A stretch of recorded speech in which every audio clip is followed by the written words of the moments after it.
অনেকদিন পাখি শিকার করি না। যাই, পাখি শিকার করে নিয়ে আসি। কোথাও একটা পাখি দেখতে পাচ্ছি না। ওই তো দূরে একটা পাখি দেখতে পাচ্ছি।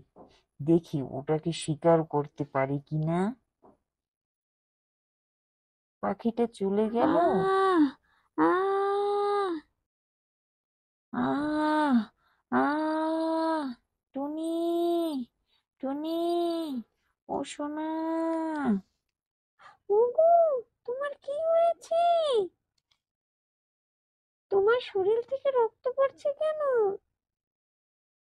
একটা দুষ্টু কাক আমাকে গুলি করেছে। আমি আর বাঁচবো না। এ কি বলছো তুমি? হ্যাঁ, ঠিকই বলছি আমি। আর বাঁচবো না আমি। তুমি আমার সন্তানকে দেখে রেখো।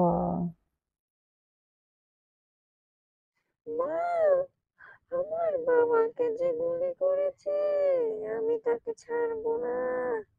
আমি তাকে ফেলে মেরে ফেলবো। না সোনা, আমাদের কিছুই করতে হবে না।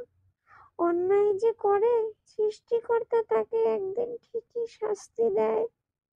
একদিন সে কর্মফল ঠিকই পাবে। আচ্ছা মা, তোমার কথা আমি মেনে নিলাম।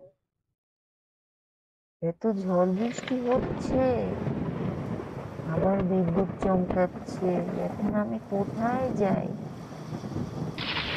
আহ! কাকটা কিভাবে বজ্রপাতে মারা গেল দেখলে তো বন্ধুরা। একদিন পাপের শাস্তি অবশ্যই পেতে হয়। ভিডিওটি ভালো লাগলে একটা শেয়ার, সাবস্ক্রাইব করবেন প্লিজ। সাবস্ক্রাইব।